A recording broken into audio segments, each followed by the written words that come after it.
The session deals with the Muslim Brothers, the most important Islamic movement in the Middle East, whose influence on modern Islamic thought and politics is significant.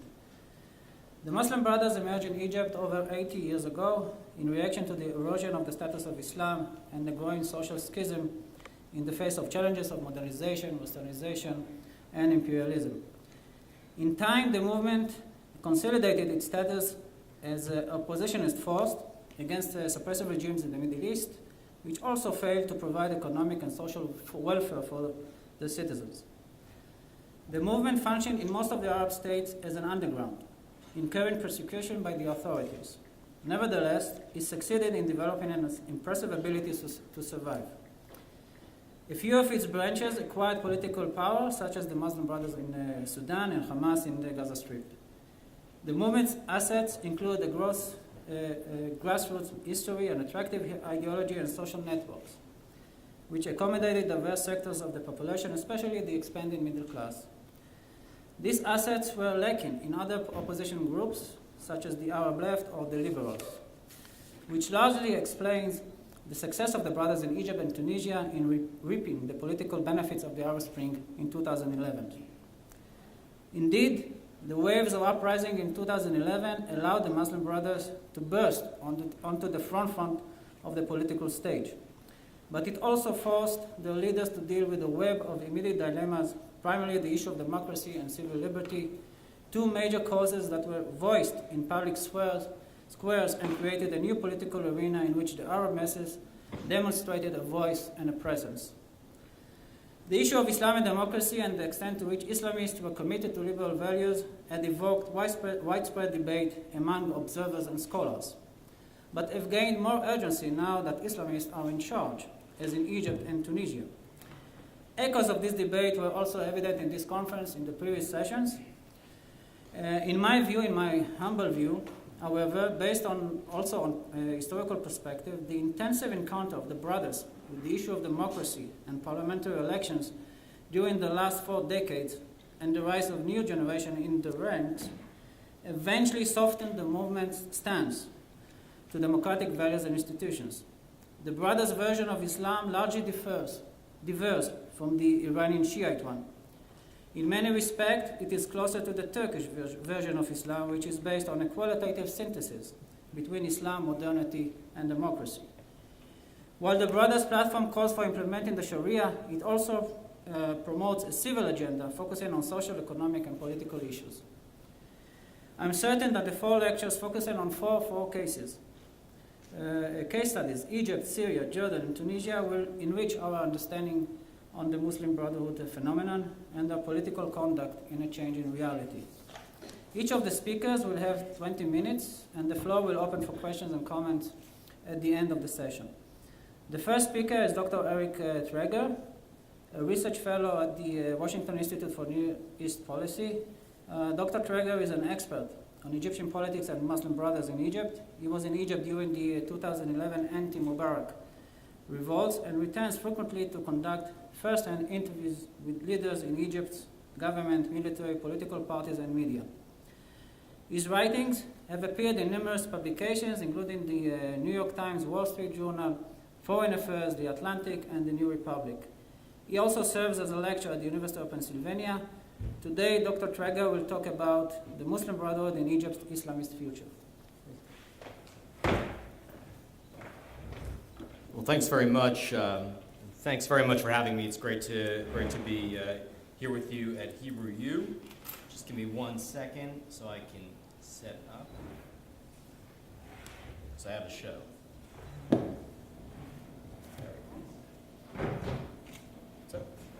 So the motivation for what I'm going to show you today is sort of in response to must have been something I said. It's in response to 2 things. First of all, right after the revolution in Egypt was so exciting, and I say that from firsthand experience. I was in Tahrir Square when it started. I was actually doing my dissertation research on opposition parties in Egypt at that particular moment and covering it for The Atlantic and The New Republic. Most people who watched this were so inspired by it that, and like I want to emphasize, it really was very inspiring, but they wanted to kind of believe that this would all work out. And one of the things that you heard very frequently, not from Israel, but certainly from many U.S. analysts, was that the Brotherhood wouldn't do that well. They're not really that popular. They'd only get between 10 and 30%. The second thing that people said a lot about the Brotherhood that I knew for sure would be false from my own research on them was that they would divide and split up because they had all these competing ideologies in this new open atmosphere. What I'm going to show you today is why I didn't expect that would happen. What I expected would happen is that the Brotherhood would win elections and very quickly consolidate their power. I have added a question mark, however, to the title of this lecture because it's kind of what lazy lecturers do when they're no longer sure. But because I am no longer sure, because what the past 6 months in particular have shown us in Egypt is that the Brotherhood is a power-hungry organization for reasons that I'll describe, but at the same time can't actually consolidate its power because of the resistance against it, and frankly because it's incapable. But anyway, let me step back to, the time of my dissertation research. I did it in a few shifts. So in August 2010, I started my research on the Brotherhood. It was one of 7 chapters. And in the process of this, I interviewed a man named Mohammed Morsi. And I asked Morsi whether the Muslim Brotherhood would nominate a presidential candidate if Mubarak died tomorrow. And I asked him that at this moment because there were all these rumors that Mubarak was sick, that he had flown to Germany for back surgery, which everyone thought was cancer. So anyway, here's what he said. This is a demonstration. You don't see Muslims are nominating a presidential candidate? No. Really? Why? No. Why not? Because society is not ready. Our society is not ready yet to really defend its will. We want a society that can defend its will when it's there. He's pounding on the desk. Our society is not ready yet. We want This the is a society demonstration. to carry Don't on look its for that. responsibilities, and we are part of this society. Any other thing, if we are rushing things, then I don't think that leads to a real stable position. Now, just to be completely honest here, I don't think that Mohammed Morsi is lying when he says to me, we're not going to run a presidential candidate if Mubarak dies tomorrow. I think that he simply didn't expect that Hosni Mubarak would go within, slightly over 6 months. And just to be completely honest here, neither did I. At this moment, the title of my dissertation was Durable Authoritarianism.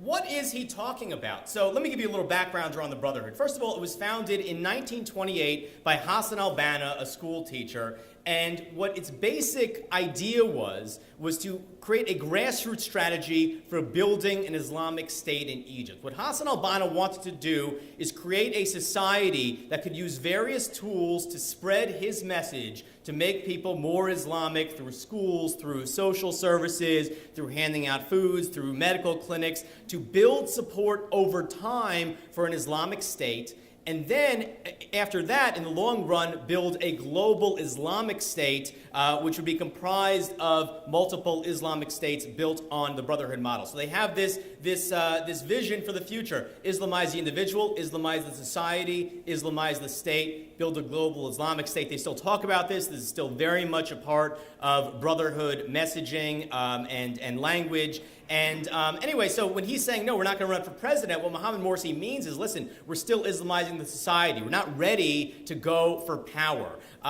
So I want to distinguish, by the way, this approach, this grassroots strategy, from an opposite approach, which says, all right, we're going to win elections and then change the society. The Brotherhood believes that by first trying to Islamize society and then building the state, you build a more stable Islamic state.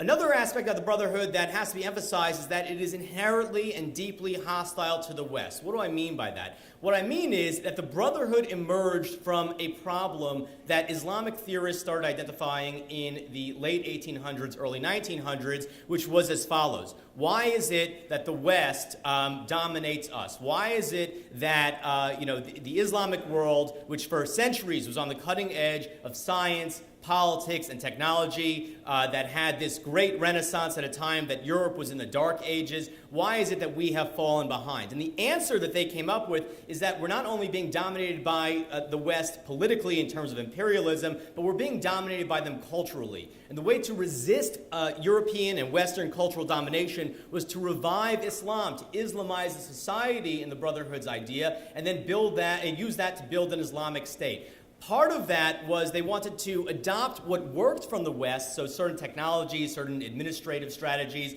could be elections, more recently could be the internet, but to use them for advancing an Islamic message. So the Brotherhood can accept elections, but they probably can't accept an election that would go against them in a fair and free environment in my analysis. But again, embedded in this idea, why are they doing this? They're doing it because they're trying to resist Western influence. And finally, we should pay attention to their credo. The Brotherhood's credo is Allah is our objective, the Quran is our constitution, the Prophet is our leader, jihad is our way, and death for the sake of Allah is the highest of our aspirations. I should emphasize that this is very much open to interpretation. For example, Hamas, which would be the Palestinian Muslim Brotherhood, puts a lot of emphasis on death for the sake of Allah is our highest aspirations, uses that to justify suicide bombings. Brotherhood in Egypt doesn't use suicide bombings, but look at that clause, the Quran is our constitution. I mean, this clause is a key reason why, for years, not just in the past few months, for years, the Brotherhood has spoken about the importance of a constitution as a way of legitimating their political project. This is a short background. I could take more questions on them, the Q&A. I want to show you the scene from Tahrir Square about a year ago when Mohamed Morsi was named president.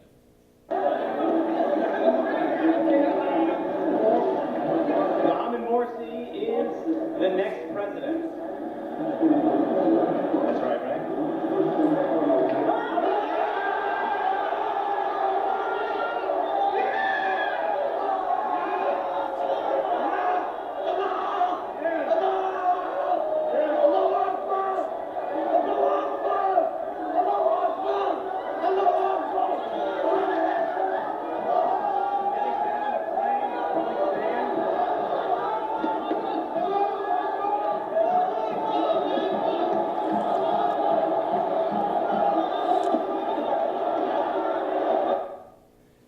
So the question I always get is, how did that happen? How did a revolution of a year and a half prior that looked so optimistic, that was populated mostly by non-Islamist, photogenic, pro-democratic young people, become a scenario where the Muslim Brotherhood was quickly able to mobilize, win elections, and win the presidency, and really change the tenor, at the very least, of Egypt's revolution? I'm going to focus on three aspects of the Muslim Brotherhood's organization. First of all, I'm going to talk about their committed membership. See, being a Muslim brother is not like being a member of any other party, really, in the democratic world. The whole process of joining is quite different. Secondly, I'm going to talk about how they mobilize these committed people through a very integrated nationwide structure. And finally, I'm going to talk about what they've done in power, which is try to spread their very top leadership across the bodies of government they now control to centralize decision-making. So let me start here, committed membership. When I became a member of whatever party I'm a member of in the United States, I checked a box on a form.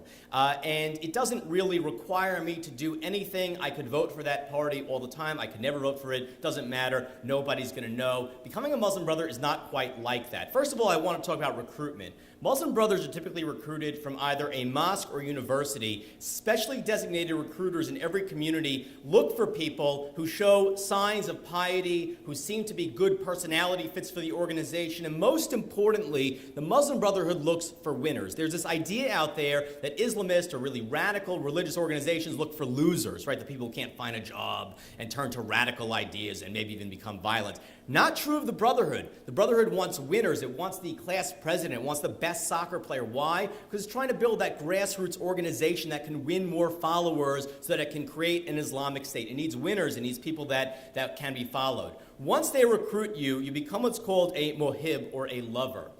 This period lasts for 6 months to a year. Sometimes they don't really even tell you that they're from the Brotherhood. The idea is for them to get to know you and to slowly introduce you to the organization through social activities, sporting events, camping events, social clubs, tutoring sessions, trying to get to know you, see if you're a good fit, see if you like them. If you do, they give you a little test. You're, by the way, very closely monitored throughout the process I'll describe by 3 local Brotherhood officials. If you pass their exam, you become what's called a mu'ayyad.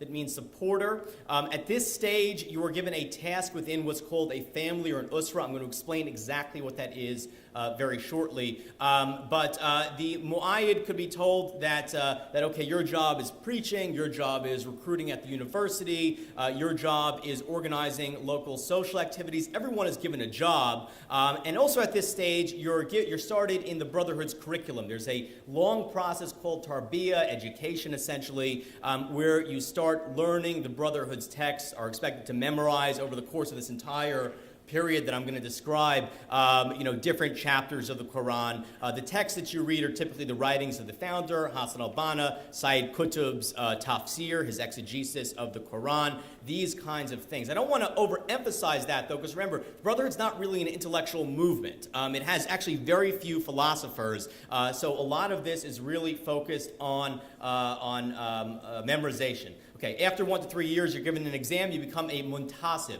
This is the point at which you're finally considered a Muslim brother. It means affiliated. You're a Muslim brother, however, in pencil. It means that if they find that you don't really adopt the organization's principles, if you disagree too much, if you ask too many questions, they'll throw you out or demote you. Here, your curriculum intensifies, and also here, as a Muslim brother, you start giving about 6 to 8% of your income to the organization. So I get a lot of questions. How are they funded? They may get money from abroad, I'm not sure, but certainly they have their own base of wealth from their membership. Again, after about 1 year, you take a test, you become what's called a muntazim. This means organizer. At this stage, you're finally allowed to vote in internal Brotherhood elections. Your curriculum intensifies. You're given more responsibilities. Finally, after 2 years, 2 more years, you take an exam, written or oral, and you become what's called an akh amal, or a working brother. What I've laid out here is about a 5 to 8 year process with multiple stages in which the whole point of this is to vet people for their commitment to the cause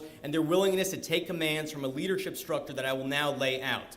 At some point in this process, and I've heard varying answers to when, you take a bayah. It's an Islamic oath to, quote, listen and obey the leadership, or listen and obey decisions that are reached by shura. So this is an organization that is built very much on discipline. That's not to say, by the way, that there aren't competing ideas or competing approaches in the Brotherhood, but what the Shura Council, which I will show in the next slide, decides is what is expected to go, and your willingness to follow that is something that they are checking throughout this recruitment process, which lasts about 5 to 8 and sometimes longer. 5 to 8 years, sometimes longer. Okay.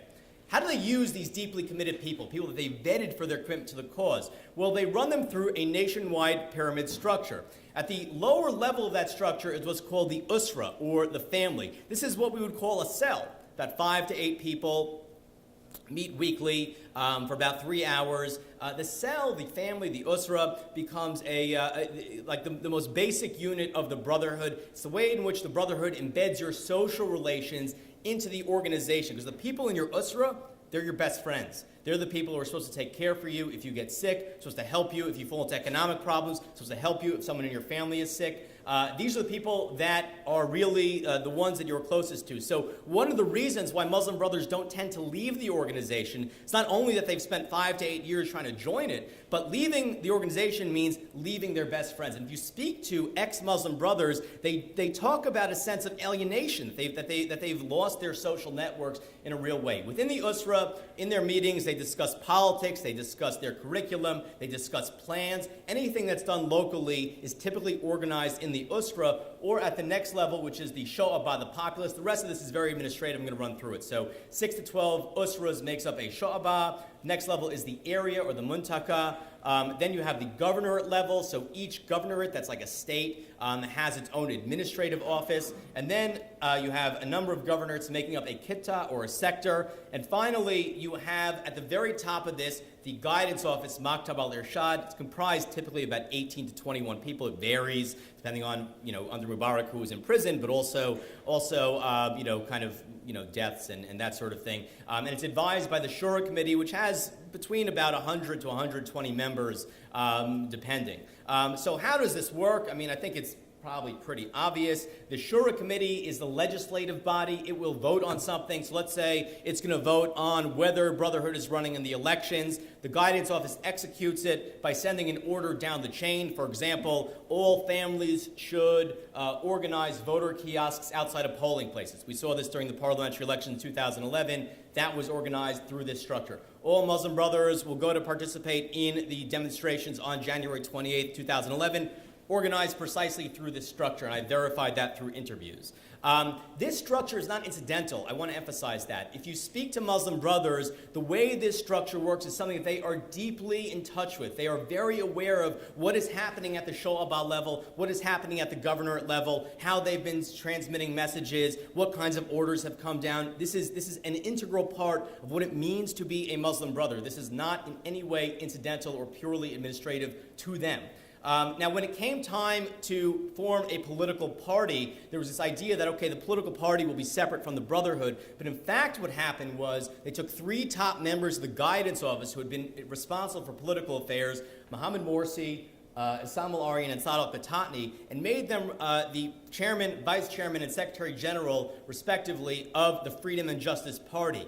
And then get this, when it came time to pick parliamentary candidates in the 2011-2012 elections, this very structure became a vetting mechanism. So if you wanted to run for parliament, you went to the head of your family and said, I want to run. If he approved you, he kept sending it up the chain. The candidates were narrowed until it reached the sector level, at which point the finalists were approved by a committee of the FJP. So this structure has played an important role in the Brotherhood's political organization. I want to quickly talk about the party because there have been some developments in how this structure has now mirrored itself onto the party. So you've seen this. That was the last slide. That's the Brotherhood structure. Well, what the Brotherhood is now doing, and this is based on my most recent research. I actually just got back from Egypt. I came through Egypt to here yesterday. They are actually mirroring this onto the FJP, the Freedom and Justice Party structure. So they've combined Sho'aba and Usra on the party side to call it a Wahda. The Muntaka is now called a Mirkaz. The governor is still a governorate. And then they have a general secretariat and an executive committee. What's important here is not the names of the parallel structures, but that what the Brotherhood has actually been doing is moving leaders from, say, the Brotherhood's governorate office and giving them the exact same position in the Freedom and Justice Party's office. So, for example, if you were responsible for the youth within the Brotherhood's governorate office of Dakhliya, odds are you now have the youth portfolio in the Freedom and Justice Party office of Dakhliya. All right, let me move on. What have they done in power? Well, if you speak to Muslim brothers, what they will say to you is that essentially the Guidance Office, that's that top executive body, the Freedom and Justice Party, which controlled previously majority in the People's Assembly, which of course was disbanded a year ago, and a majority in the Upper House, the Shura Council, and the Morsi presidency. They'll tell you that these are essentially independent entities. Yes, the FJP is comprised mostly of Muslim brothers, it's connected, but it operates independently. What my research suggests, however, is that there are substantial overlaps, especially in the early appointments, between these bodies and the Brotherhood's Shura Committee. That's its internal legislative body. I'm going to get super specific here. So first of all Guidance Office members are, by Brotherhood internal statute, members of the Shura Committee. These are the 4 most important. I've interviewed all of them. I'm happy to talk about what they're like. In the Morsi presidency, you have had 3 advisors who are both members of the internal Shura Committee and presidential advisors. Actually, Issam al-Aryan is now an appointed majority leader of the Shura Council, so that's in the past. In the People's Assembly FJP bloc, you had, I estimate, about 25 members who were both members of the Brotherhood's internal Shura Committee and members of the People's Assembly from the FJP. These are estimates because there is no publicly available list of the Brotherhood's internal Shura Committee. You can only derive it through interview research. And then these overlaps extend further, actually. So Issam al-Haddad and Moe Hamid are not just members of the Shura Committee and Morsi presidential advisors. They're also Guidance Office members. These are former Guidance Office members. When it came time to select governors, 2 of those were, of course, Shura Committee members, both of whom were former Guidance Office members. Within the People's Assembly, he was also, Saad al-Husseini was also a former People's Assembly member. Anyway, my research found one major exception to this rule of the Brotherhood appointing top leaders from the Shura Committee to these positions, and that that was the Speaker of the Shura Council, Ahmed Fahmy. He's a Muslim brother, but he's not a member of that central leadership, that Shura committee. So this was a puzzle for me. Was my theory wrong? Is my research wrong? Is the Shura Council just not that important? So they gave it to some random Muslim brother. So I went to interview him, and what did I learn? Well, first of all, he was a colleague at the University of Zakazek with 2 top guidance office members. Okay. He was also colleagues and roommates of Mohammed Morsi at the University of Zakazek. One more thing. His son married Mohammed Morsi's daughter.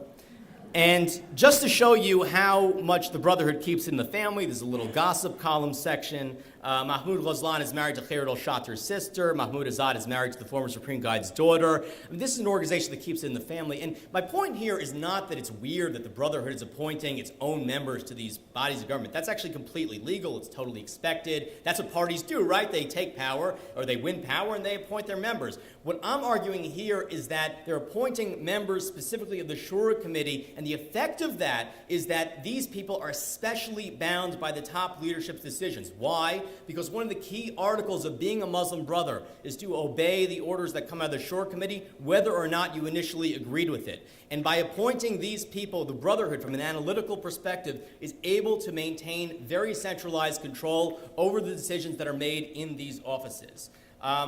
Effects on the Brotherhood's behavior, right? This is the so what slide. Well, first of all, it's not likely to moderate because, as I pointed out, anyone who is not committed to the cause has been weeded out during that recruitment and promotional process. That's the whole point of waiting 5 to 8 years and sometimes longer before making someone a full-time member. By the way, in order to be a leader in the organization, you have to have been that top level of leadership, the Ach Amel, the top level of membership, Ach Amel, for at least 10 years. So this is an organization that really needs to make sure that you are on board, and that is not typically the kind of organization that has people who have second thoughts about things. Secondly, it takes a very long view of history. Remember that series I laid out, the Brotherhood wants to Islamize the individual, Islamize society, Islamize state, build a global Islamic state. Remember that they waited 83 years to go from trying to build the Islamic society to trying to build the Islamic state. They could wait another 83 years, but the point is they're marathon runners. The goals are always the same.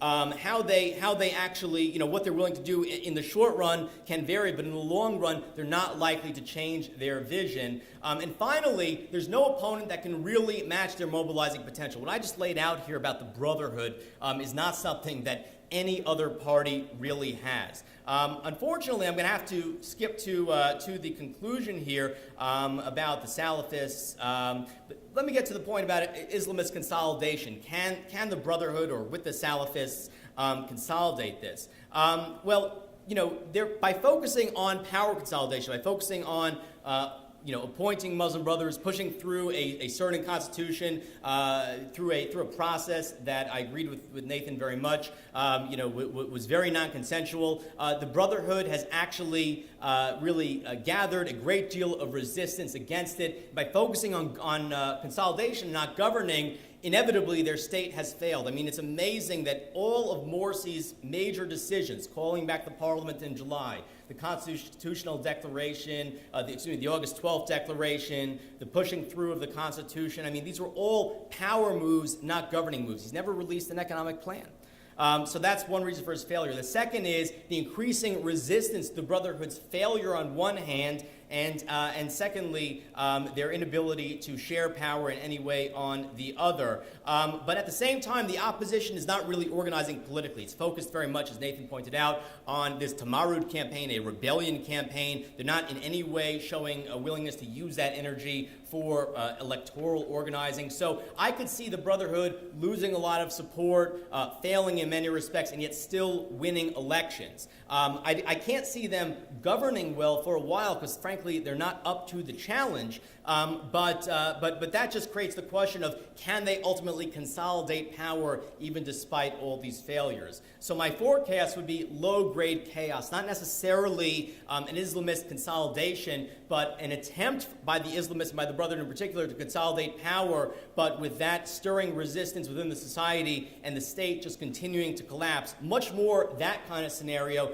than a consolidated Islamist state. I always like to close with fun facts. These are These are like things that I pick up talking to Muslim brothers. So number 3, during the January 25th revolution, Morsi gave orders from the guidance office to field generals Osama Yassin and Muhammad Ali Bishr.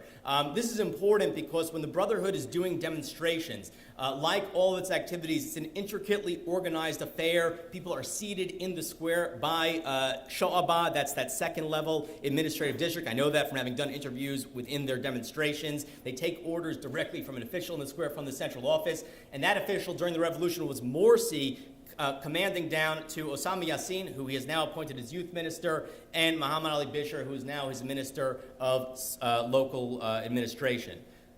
Number 2, 3 of the top Muslim brothers were recruited to the organization as students in the United States. They were not recruited in Egypt. That includes Morsi himself. He went to America to study at USC, not a Muslim brother, was recruited by American Muslim brothers. Muhammad Ali Bishr, who again is his Minister of Local Administration, and the Secretary General Mahmoud Hussein, who told me this. And while they were in the United States, they were actually very close, and I think to some extent recruited by Musa Abu Marzouk, Hamas's number 2, who not coincidentally lives right now in Cairo, actually attends the same mosque on Fridays as Mohammed Morsi in the 5th settlement.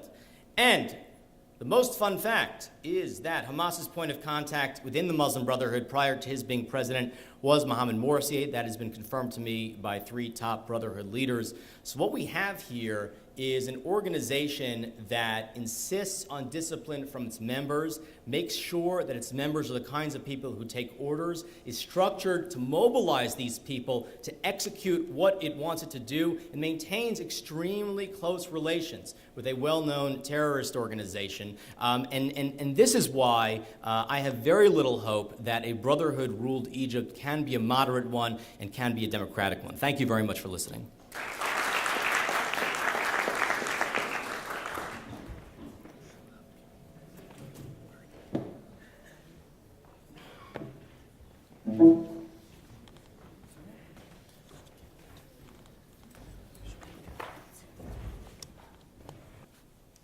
Now, let us move to the Syrian case, the Muslim Brothers in Syria, which seems to be a more complicated and fragile.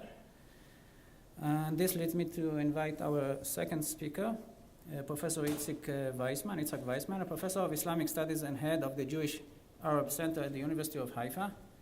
His research interests focus on modern Islam, particularly fundamentalist Islamic movements and Sufism.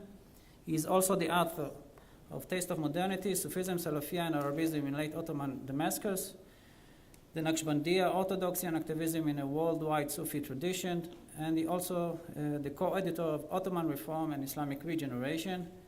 He also published numerous articles on Islam in modern Syria, the Arab East, and India. Professor Weizmann will share with us some of his thoughts as to the Muslim Brothers in Syria, Dawah, Jihad, and politics.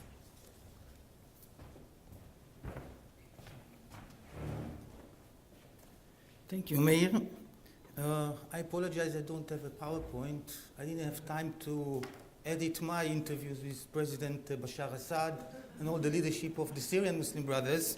So I hope next time I can do it. But like in Egypt, the Syrian Muslim Brothers did not initiate the civil uprisings of the so-called Arab Spring.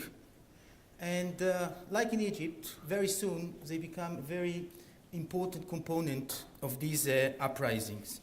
According to various assessments, up to 20% of the fighters are supported by the brothers, and altogether, all the Islamist groups comprise about a third of the fighting units. This is more remarkable since for more than 30 years, the whole leadership of the Muslim Brothers was in exile, and many of the members were either dead or in jail. So even affiliation to the Muslim Brotherhood in Syria was a capital punishment. You can't be in the Muslim Brothers. And indeed, the civil war that has ravaged Syria for the past 2 years is viewed by many commentators, and in many respects as a reenactment of the uprising of the late 1970s, early 1980s, which culminated in the Hama uprising of 1982. Here we have again jihad against sectarian-based, secular, corrupt system. We have again an opposition that is very fragmented, disunited, cannot decide on one action. And we have, of course, a very brutal regime that does not hesitate to massacre its civilian population to secure its position. This is the base. Still, this focus on the jihadi phases, on these two relatively short episodes, 2-3 years in the 70s, 80s, and the uprising now, the civil war by now, might distort our view and our understanding about the Muslim Brothers in Syria. The Muslim Brothers exist for more than 70 years, and most of the time it was a peaceful, I would say even democratic organization.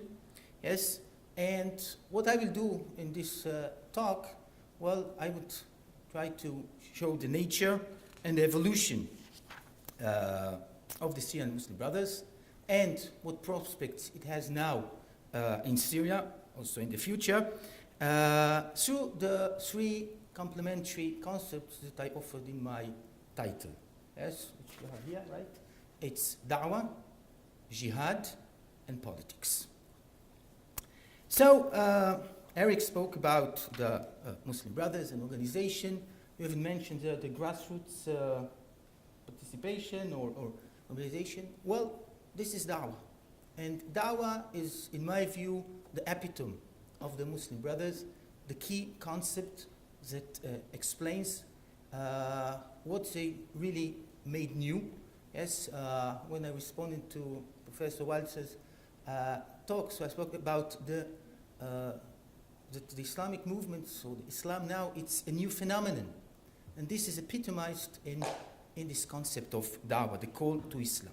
Of course, this da'wah exists in the Quran, in the old sources, classical sources, but it was very little in use throughout history. And it comes back in the 1920s, and especially by Hassan al-Banna.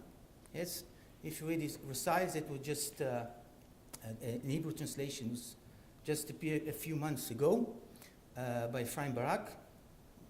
So you see, most of the articles, what they are reading is about da'wah, the call to Islam. Yes, but da'wah, this is really the propagation of Islam against secularism, against the Christian mission, but it is not only positive concept. This is a proactive concept because this is using the new means of the media, competition in the public sphere, creation of ideology. Yes, all this is within the da'wah. And this message was brought to Syria by religious students who studied in Al-Azhar in Cairo. And most important among them was Mustafa Sibai, the founder of the Syrian Muslim Brother in 1945. Yes, and among others, also Muhammad al-Hamid was a very important figure in the north of the country. He was from Hama. Yes, and we will see that all these regional divisions have importance. Indeed, Sibai not just imported the Muslim Brothers organization from Egypt, because he based it on already existing organizations in Syria. Islamic groups that operated on city base, Damascus, in Halab, Hama, Homs, and other cities. And these organizations, they operated as clubs, or as educational groups, something that's a bit similar to the Deoband in India, yes? And this gave a nuance to the Dawah conception of the Muslim Brothers. Yes, first, they were much occupied with education and religious education, and they gave much more room to the ulama than was the case in Egypt. Ulama and even Sufis were involved in the Muslim Brothers of Syria, and this is to this day. One more important fact is that the Muslim Brothers in Syria started in 1945, just on the eve of independence, and they didn't have this span of time that the Muslim Brothers in Egypt had to develop in orderly, peaceful way the dawah. It was a more stormy period from the very beginning, short spans of democratic government, and interrupted by military coups, one after the other, peaking, of course, with the Ba'ath and with the rise of Hafiz al-Assad in 1970. So we can see it, for example, in the obituary issue that Hadarat al-Islam, the main organ of the Syrian Muslim Brothers, dedicated to Sibai when he died in 1964. And then we see that there is relatively little talk about dawah, yes, relatively to what you see in Egypt. And there is one exception that shows the rule. One writer wrote about Sibai as a da'iyah, and this writer is not Syrian. This is Fathi Khan, the founder of the Lebanese Jamaat Islami, and he wrote a lot about all the concept of da'wah. But even Yakan, when he explains what is the da'wah of Sibai, so the things are that are his resistance to colonialism, his mobilization for Palestine, even fought here in Palestine with Kawushi forces, his struggle for an Islamic constitution for Syria, and his resistance to Shishakshi's military regime. Yes? Not really religious things. Another indication we can see 15 years later, when Said Hawa, who is the main ideologue of the Muslim Brothers in the second generation, he published a book commemorating 50 years to the Muslim Brothers, which is 1978. And here is preoccupied exactly with the things that Eric talked about the organization, how to make all the grades and out. But in Syria, this had really urgency because the Muslim Brothers was divided and between the various cities, and in the escalating struggle against the Ba'ath, it's already 1978, yes, there were splits, and this organization threatened to tear the whole movement apart. So this is Dawah, and the challenge was the inner challenge for Dawah in Syria, but also among the Egyptian Muslim Brothers and elsewhere, was my second concept, the concept of jihad. And jihad, as you surely know, received a very important place, especially in the teaching of Sayyid Qutb in Egypt. Yes. Well, you can say, but Hassan al-Banna also talked about jihad. This was also jihad. This is all the question if the Muslim brother moderate or not moderate. Well, he has his Risalat al-Jihad. But there is a very important reversal in what happened with Qutb. Because Banna writes very explicitly, the jihad is important, this is ordained by God, but jihad is subservient to the da'wah.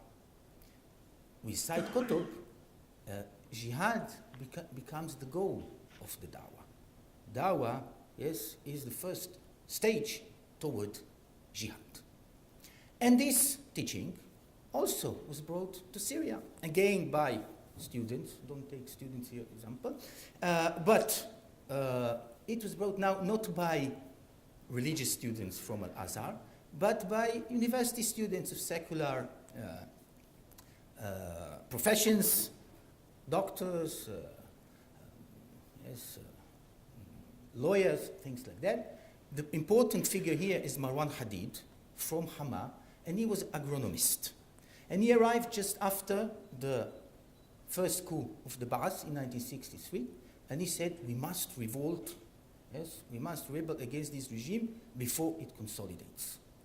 And he was able to rise for the first time the city of Hama in 1964, and the first brutal suppression of the Ba'ath came immediately. This is a foretaste of what will happen in 1982. This radicalization, yes, started by Marwan Hadid, affected badly the movement because, well, the leader, the heir of Sibai, the founder, he was a Salafi, but very moderate, and he was against violence at all. He was challenged by the Northern faction of, led by Aleppo, by Abdel Fattah Abu Ghouda, and Abu Ghouda himself was challenged in 1975 by a more radical leader from Hama, Adnan Sa'adeddin, and Sa'adeddin made a kind of agreement with not Marwan Hadid, who died, who was caught and died in prison, but with his followers, and this together, this coalition split the Muslim Brothers, but also drew them into a deadly conflict with the regime, and the result was the Hama uprising of 1982. The third concept I want to bring in, now after Dawah and Jihad, is politics. Yeah?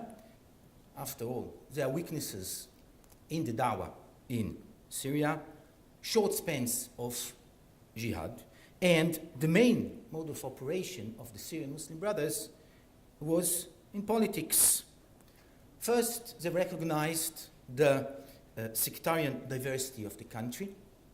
Yes, they had to take into account other minorities. About a third is a non-Sunnis, and they also had to take into account the fact that these minorities dominate the army, yes, and they were very powerful. So the result was that, and this connects to the, our session in the morning, yes, this is the fact that the Muslim Brothers of Syria, from the very beginning, accepted democracy. They all, from 1945 to this day, they approve democracy and human rights, protection for minorities, and even women, and even rights for women. Yes, in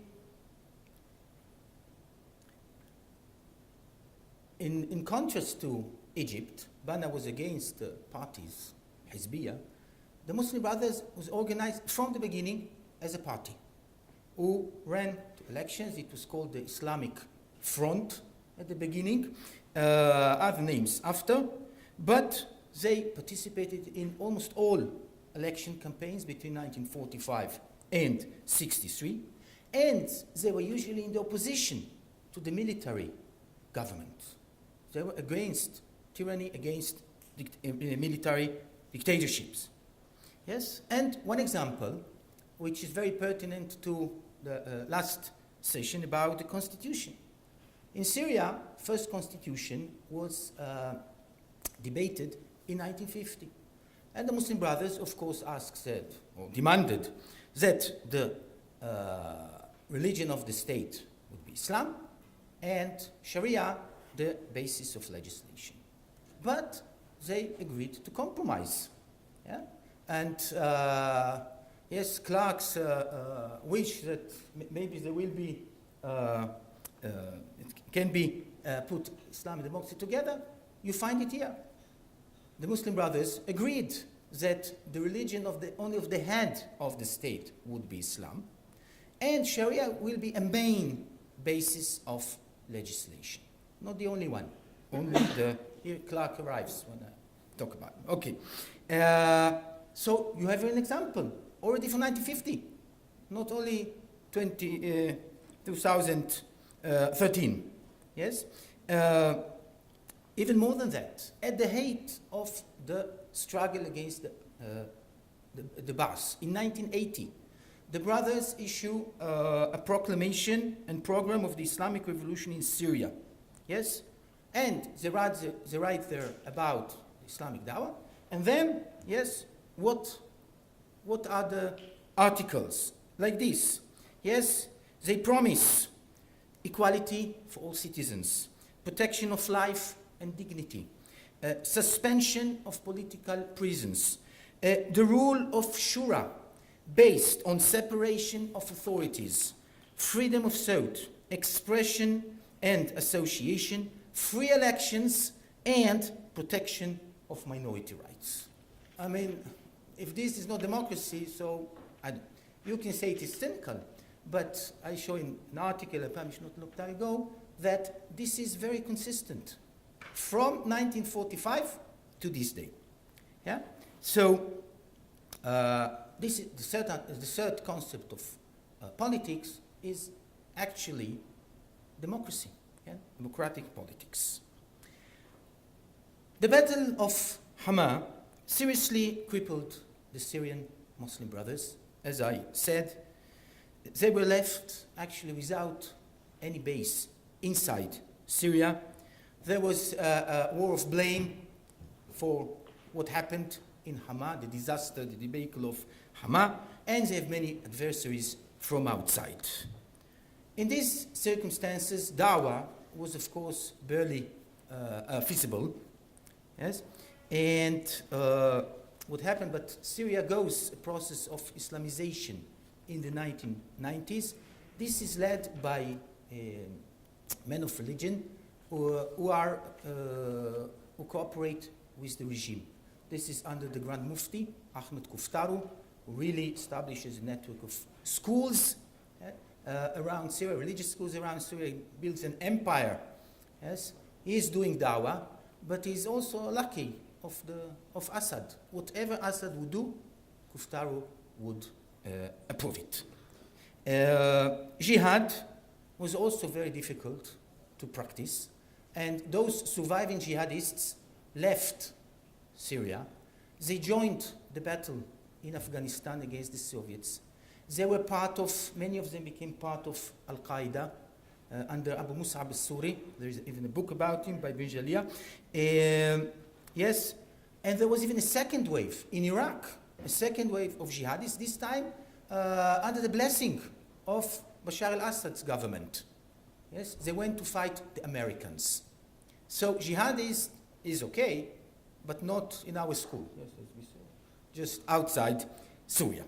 And so the only avenue that remained is the avenue of politics. However narrow, but this was still something that could be done. And during the 90s and 2000, the first decade, first of all, the divisions within the movement were gradually healed. Yes, there was a new leader for 15 years, Sadr ad-Din al-Bayanuni from Aleppo, who became also very moderate. He renounced violence completely. Yes, he was willing to negotiate with Hafez al-Assad regime in order to release prisoners and to bring home the exiles. And there were some waves of releases. Yes, they had many hopes, like many of us, of the Damascus Spring of first years of Bashar al-Assad rule, but they were disappointed. And then they formed alliance with other groups of the Syrian opposition. And this includes liberals, communists, yes, Kurds, we heard something about, and even former Vice President Abdel Halim Khaddam, who was one of the people who suppressed and killed Muslim brothers in Hama in 1982. So they were willing to make alliance with all these problematic groups from the Muslim Brothers sides. They created together a National Salvation Front that was designed to serve as a transitional government toward a democratic Syria. So in 2001, they published a national Onuk charter renouncing violence, yes, categorically. And in 2004, they published a political project with, I collected some phrases, yes? It emphasizes the need to build a modern state, not an Islamic state, a modern state. Citizenship as the basis of justice and equality. A national pluralistic contract that allows peaceful change of government. We talked about, are they willing to step down? You know, this is the test of democracy, they said. And in one of Bayanuni's later announcement, he said like that: if there are elections and the Syrian people elects a Christian or a woman, we will accept it. Yeah? Okay? Also in this program, women will enjoy equal rights with men, freedom of belief. Yeah? This is official document of the Muslim Brothers.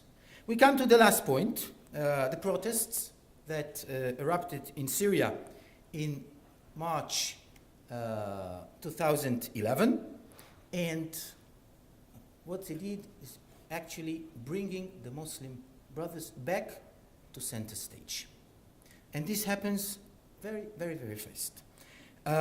First of all, the regime itself employs a policy of fostering sectarian hatred in the country, yes, in order to pose itself as the shield against Islamic extremism and as a guarantee for the unity and security of the country.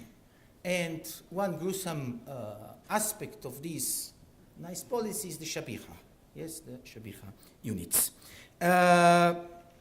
It starts with a brutal suppression, and this leads, since early 2012, to calls to jihad. Yes, again, the call of jihad rises in Syria, jihad against the Baas. And this jihad is conducted by local protesters that are radicalized, yes, by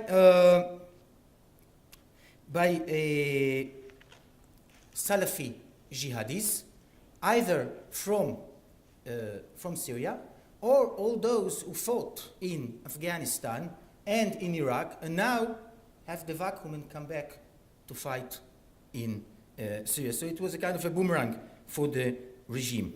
And Al-Qaeda has a presence in Syria. These are, especially these Syrians, also with other elements of Al-Qaeda. The main organization is Jabhat al-Nusra, yes, and this organization took responsibility for some of the suicide bombings in Damascus, in Aleppo, and they are definitely part of the civil war. But this is not the Muslim Brothers. The Muslim Brothers separate themselves from these jihadi groups. And they learned the lesson of 1982, yes, and they are much more circumspect, and they're able to keep the unity, yes, and to act in the way they want. They have now a new leader from 2010, Muhammad Riyad al-Shukfa, is from Hama. And, you know, the regime tried to lure the Muslim Brothers into violence in order to show we fight the Islamists, yes? But the Muslim Brothers avoid this trap. Already in October 2011, they were recognized by other groups of the opposition as a major partner in every dealing with the regime, and they are part of the Syrian National Council that meets in Turkey.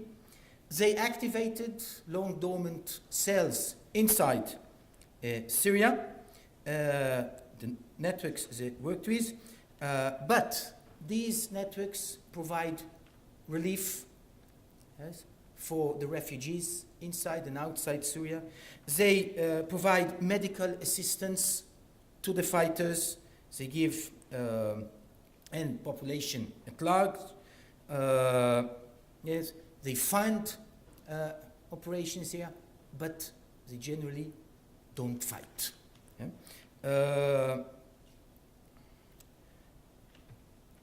If to conclude, yeah, the Muslim Brothers stick to their policy since 1982 of non-violence action against the Ba'ath regime.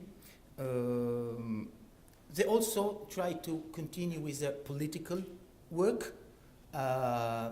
Yes, and this political work is essentially, at least what they announce, is for democracy.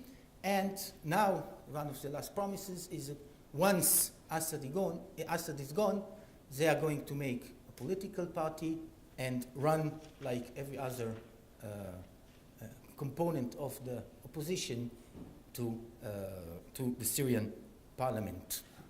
Thank you very much.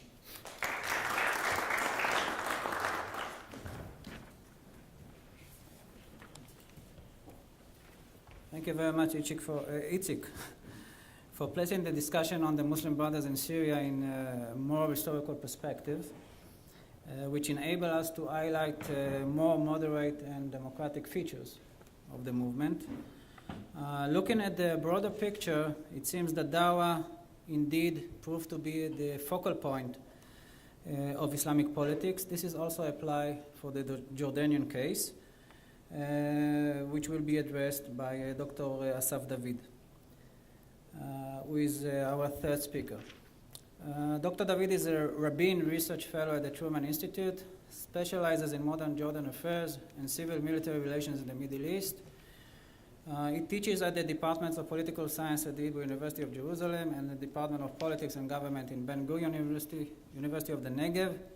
The title of Dr. David's lecture is Representation and Temptation, Hawks, Doves, and the Political Agenda of the Jordanian Muslim Brotherhood.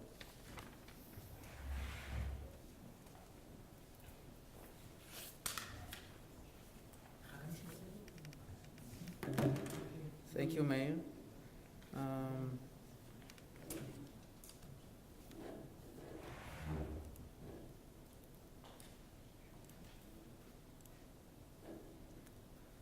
Well, Eric had a chance to conduct some interviews in Egypt, and Itzik didn't have time to edit his. I'm afraid that I wouldn't even contemplate conducting interviews in Jordan because I would be thrown out by regime agents, not by Muslim Brotherhood, if they knew what I'm about to say.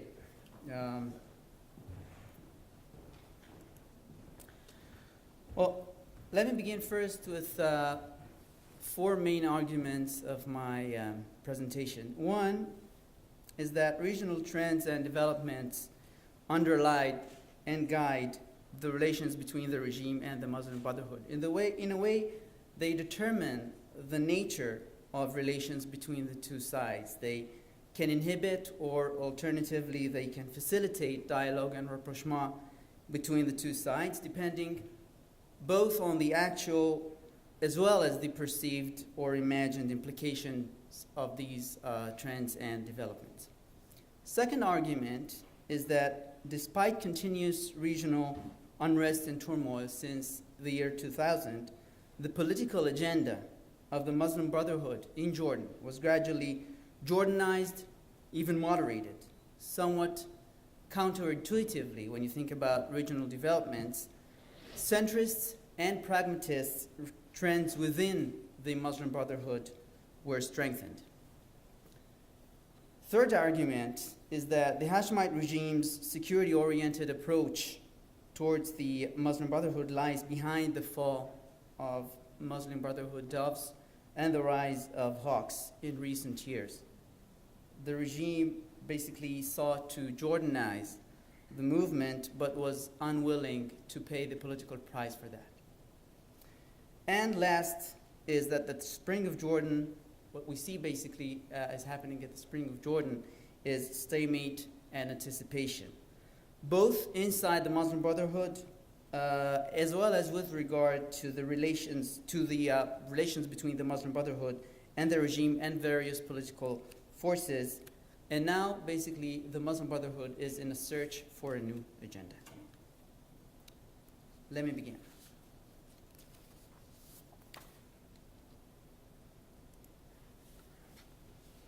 First of all, the regime side. Basically, since its establishment, the Muslim Brotherhood has usually played a stabilizing role in Jordanian politics. In several cases, several internal crises. In fact, the regime saw the Muslim Brotherhood as an important ally in its struggle against the perils of pan-Arabism and secular ideologies. That's, if you compare it to Egypt, if you compare it to other places, other states in the region, this is striking. And the pros or positive approach, positive nature of the regime MB alliance, MB Muslim Brotherhood, served to this day as a justification for preserving the status quo on the part of the regime and on the part of Muslim Brotherhood activists as well, i.e. the good relations between the two sides, the good historical relations between the two sides serve to this day as a point of departure, as a point of reference to both sides. What happened basically during the after the Abdullah's second ascension to the throne is an effort to Jordanize not just the Muslim Brotherhood, to Jordanize the agenda of Jordan, both the domestic agenda as well as the foreign agenda. When we refer to Muslim Brotherhood or Hamas, basically, we talk about the deportation of Hamas leadership, political leadership from Amman shortly after King Abdullah ascended to the throne. The signal was both to Israel, the Palestinian Authority, the West, as well as to the domestic arena that we, Jordan, the Jordanian regime, separate at last our interests from Palestinian interests. We no more use Hamas as a bargaining chip. But, as we will see, Hamas, or the Hamas factor, remained a very strong one, and regional trends remained a very strong factor in relations between Hamas, between the Jordanian Muslim Brotherhood and the regime. Now, when you see here cross pressures to Jordanize the Muslim Brotherhood, we don't talk just about Muslim Brotherhood or pressures from the regime. We talk about grassroots pressures on the Muslim Brotherhood as well as within the Muslim Brotherhood to Jordanize the agenda of the movement. Let's see how. Beginning in the 1990s, there has been self-reflection inside the Muslim Brotherhood following the political liberalization post-Habit Nisan, the bread riots. And the political liberalization ended basically with successful elections to the Muslim Brotherhood, ministerial posts to the movement, and the establishment of the Islamic Action Front. Now, the debate over the importance and weight accorded to the Palestinian issue in the agenda of the movement has begun to take place. This was a specific point in which the hawks, or the separation between hawks and doves inside the Muslim Brotherhood emerged. Now, I'm not talking about, I'm probably would use the word pragmatist or moderates and so on. That is not to say that they love the West, that is not to say that they love Israel, that's not to say that they support the moderates, support the peace treaty with Israel. Basically, the point of dispute between the sides, the Hawks and the Doves and the Muslim Brotherhood, are first whether to de facto recognize the disengagement from the West Bank, Jordan's disengagement from the West Bank. Second, what should be the agenda of the Muslim Brotherhood, local agenda versus foreign agenda? And third, maybe the nature of cooperation with the regime. Do we accept the status quo? Do we try to change the system from within? Or we try to challenge the system from the outside? In the mid-1990s, after the signing of the peace treaty with Israel, there was a setback of the local agenda of the Muslim Brotherhood, basically a setback of the dovish wing of the Muslim Brotherhood, and it led eventually to boycotting the 1997 elections.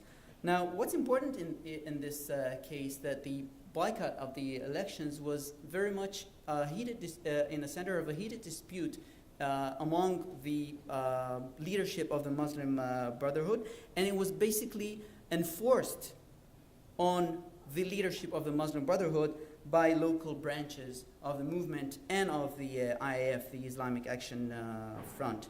The immediate outcome of the boycott was obviously a loss of political importance, political impact, and resources. The dissatisfaction among movement circles from the boycott and the salience of the Palestinian issue or the Hamas factor inside the movement led for the first time in the movement's history to the rise of what was termed the third way. Inside, we're still talking about inside the movement. Al-Wasat or Al-Wasat al-Dhahabi, which is the golden center. Young, pragmatic, mid-rank leaders of the movement who sought to promote local agenda, reformist agenda, also inside the Muslim Brotherhood, in return for maintenance of status quo with the regime. The main concern of this new wing, this new trend inside the movement was dawah, social, educational activity, to depoliticize, if you want to use this term, depoliticize the activity of the Jordanian Muslim Brotherhood following the criticism over the peace treaty with Israel. Now, despite growing success of this trend inside the MB's executive committee, and Imad Abu Daye was who led this, was leading practically the third way inside the movement, gained eventually won the post of Naib Muraqib Am, which is the deputy head of Muslim Brotherhood in Jordan. The apoliticization or depoliticization of the third way tore it apart from the inside and basically ended up or made it an easy prey for both hawks and doves inside the movement. And referring here to Professor Walzer's observation, it appeared back then, appears even now, I think, that centrists cannot really form a clear ideology, and therefore eventually they disintegrate. Yet, and that was very interesting, centrist trends inside the government prevailed. First, in the beginning of the 2000 and some, there was a historic development. Several mid and high-ranking members of the MB, mostly young Transjordanians, i.e. Jordanians of Jordanian origin, not of Palestinian origin, quit the movement for the first time again in the Jordanian history and formed the Islamic Action Party, Hizb al-Wasat al-Islami, usually known in MB circles as Hizb al-Wasakh al-Islami, the filth centrist party, or the Islamic filth party, if you want. The agenda of this new party was liberal Islamists. image, pluralist nature. First, dissent was allowed. Second, Christians were allowed in. Inclusion of women and students. Full participation in election, in principle. We do not boycott the elections. And acceptance, and that was, I think, major deviation from MB history, acceptance of the peace treaty with Israel.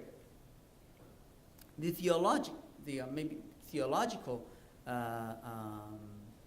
perception of this party was maqasid al-sharia, the intentions of the sharia, rather than the nusus al-sharia, the text of the sharia.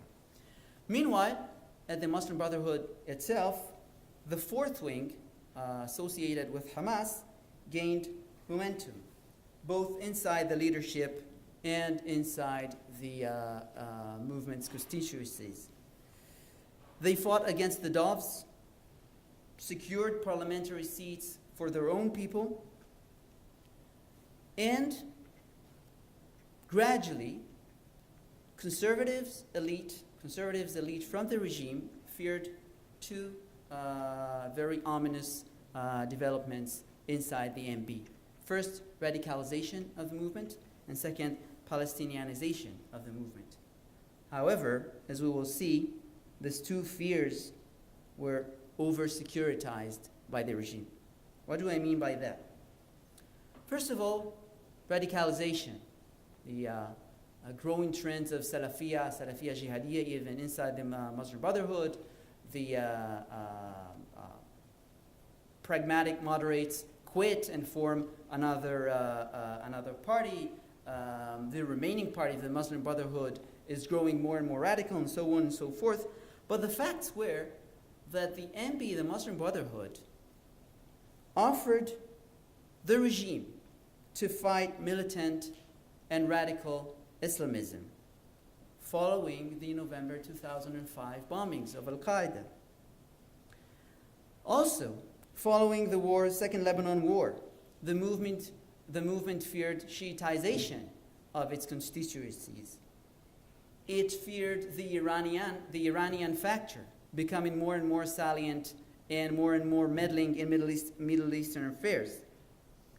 And as Iraq, we're talking about Iraq, were swirling into bloodshed, the Muslim Brotherhood, openly criticized Iran, and to this day they have some sort of cut relations between them and Iran, or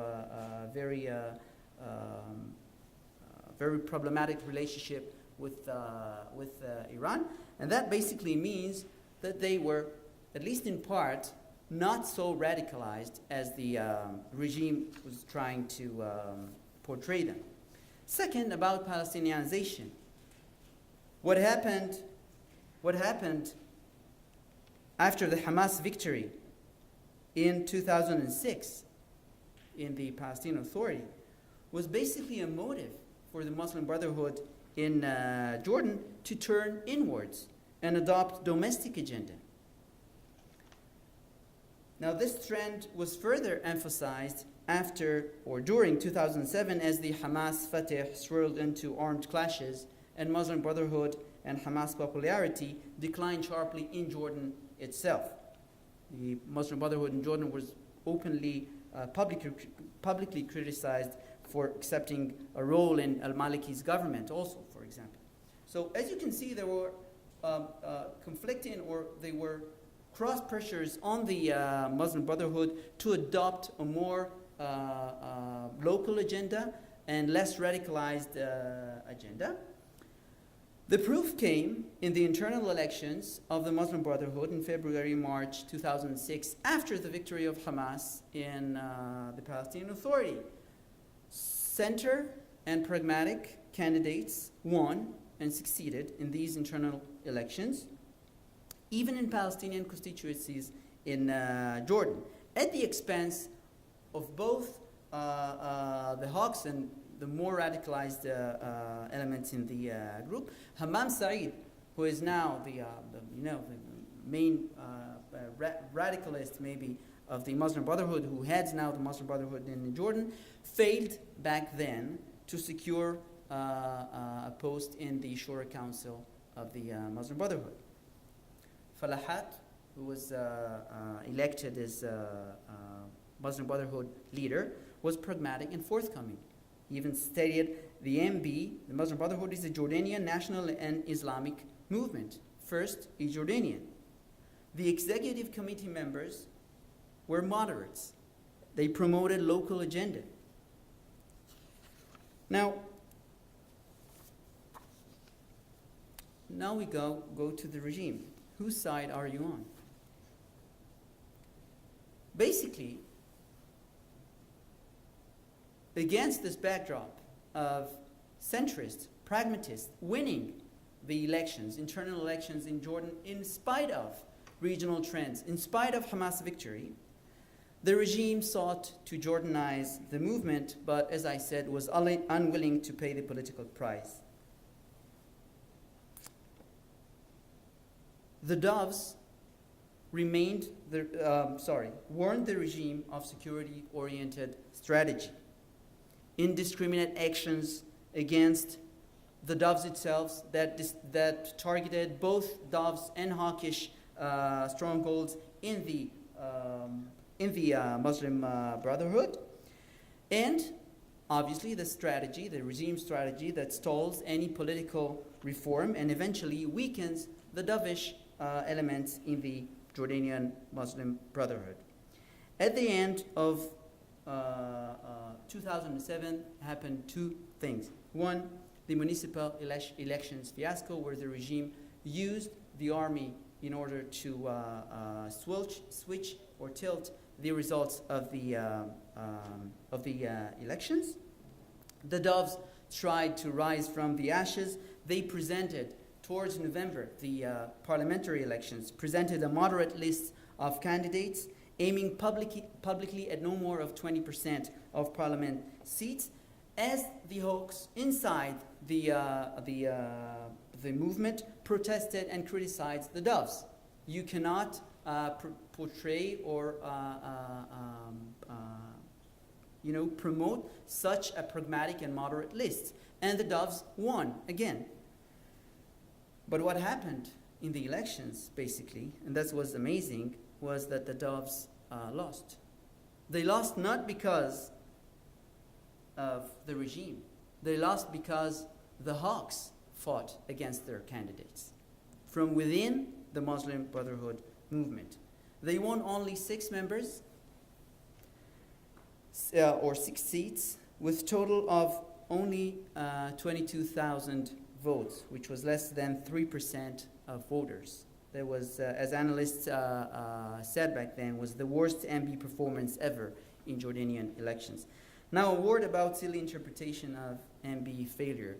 You know, pundits and analysts, both within Jordan and in Israel and the West, said, hooray, yeah, the Muslim Brotherhood failed in the elections.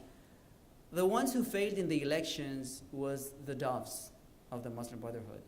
And this was because of both the regime as well as hawks from within the government. Now, I end with this. What is the justification for the regime strategy? Are they, the mukhabarat, basically, parochial or just realists? People would say conservative thinking, narrow-mindedness of the mukhabarat. Basically, we're not willing to give the doves of the Muslim Brotherhood any card to play with because we do not trust them. The mukhabarat would say that is true, but this is not because we are narrow-mindedness. This is because we are realists. This is because we know that Hamas and hardliners already won the hearts and minds of sympathizers of Muslim Brotherhood in Jordan. Now, I don't want to be the arbiter here of this dispute between the two conflicting explanations, but I would just state this, that the fact that Muslim Brotherhood now And maybe in the Q&A I will talk about their reaction to the Arab Spring, or to the Jordanian Spring, which is amazing reaction of alliance with the regime against the more extremist voices coming from the Transjordanian population. The fact that the Jordanian Muslim Brotherhood has turned more and more radical, more and more extremist towards the end of the last decade was mainly because of regime actions, or inactions for this matter. And that's something that I think all of us have to keep in mind when we talk about authoritarianism. The Jordanian regime had the opportunity and had the very good relationship and historical relationship with the Muslim Brotherhood to embark on a very, at least meaningful political, some sort of political or democratization, and it did not do so. And what we see today is basically part or an outcome of this political choice. Thank you very much.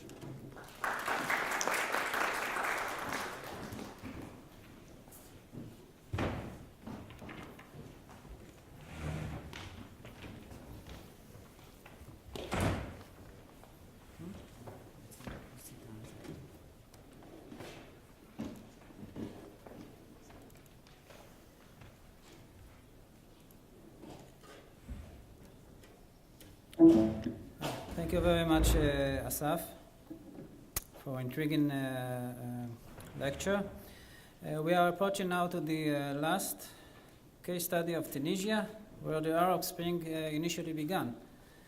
And our speaker is Dr. Daniel Zissenwein, a research fellow at the Tel Aviv Moshe Dayan Center and a lecturer at the Hebrew University's Rodbeck International School. Currently, he is serving as the first, how do you say it?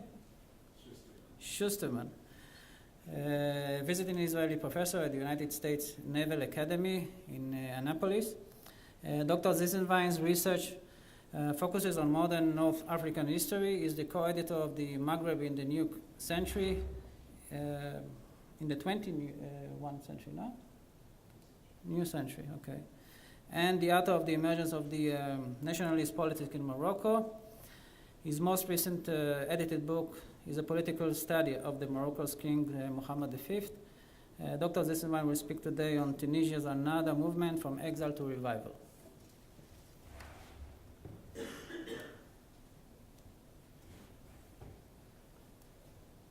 Okay, we are at the end of a very long and stimulating day. It's late, and I will try to take you on a very quick visit to Tunisia without skipping over too many things.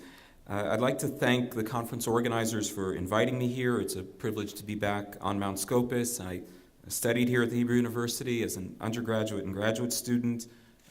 Much of my formative academic years occurred right here, and I'm very grateful to that. I'm also happy to offer a presentation on North Africa. This is an area of study which has been represented at the Hebrew University in the past. Pesach Shinar, many decades ago, published several articles on the Maghreb, which are still quite useful, and of course Emmanuel Sivan's publications on the region further enhance the university's interest. So I hope my modest contribution here today will continue that tradition. I want to take you all on a quick visit to Tunisia this afternoon, a country that is not as familiar to outside observers as other countries across the region, like Egypt or perhaps even Libya. And yet Tunisia, perhaps surprising even itself, has found itself since early 2011 as a pathbreaker in regional politics. It established a precedent for removing an authoritarian regime from power. This was a pattern that picked up in other countries. It became the first country to embark on a transitional period, which has not yet ended. As Nathan Brown said here earlier, this period has not been as smooth and uneventful as perhaps many both inside and outside Tunisia had originally predicted it would be. And the outcome of that transitional period may not be what some of us may be hoping for, but the process itself is different. And I want to talk about that process today. It's certainly different from what we're witnessing in Egypt or Libya. Tunisia was also the first country where an Islamist movement, a Nahda, a Renaissance, which will be the focus of my talk today, gained political power. This movement is also, I think, less familiar to many. I'd like to briefly outline some of its features. Without further ado, let's begin our journey here. First, as we arrive in Tunisia, I just want to offer some very brief information about the country, which is helpful to understanding our story today. This is a relatively small North African country in size compared to its neighbors, about 160,000 square kilometers. Its population is more modest, about 10.8 million, but never mind the population. The more important statistical figure I want to provide is its population growth rate of less than 1% a year. That's an impressive figure which reflects an ambitious family planning program that Tunisia initiated in the 1960s. A few other little features which are important to our story today. One is Tunisia's middle class. Now that's a segment that we usually don't see in other Middle Eastern or North African countries. Tunisia has a middle class. It's not quite from a material level what we might expect in the West, but you don't see the kind of abject poverty that you encounter in Egypt and Morocco. You don't see that in Tunisia. Much of the urban population, which is the majority, live in apartment complexes rather than the mud huts without the running water that you might see in the Nile Valley. This middle class is important, particularly because it has a strong emphasis on political stability. And that's become a vaunted feature of Tunisian public life, and we'll come back to that middle class. Tunisia's market economy has often been cited as a success story. It's not as rosy as we might think, but for many years, at least the 1980s and 90s, for a country that does not export oil or have any other natural resources, the Tunisian economy had about a 4 to 5% annual growth rate economically, and that's pretty impressive as well.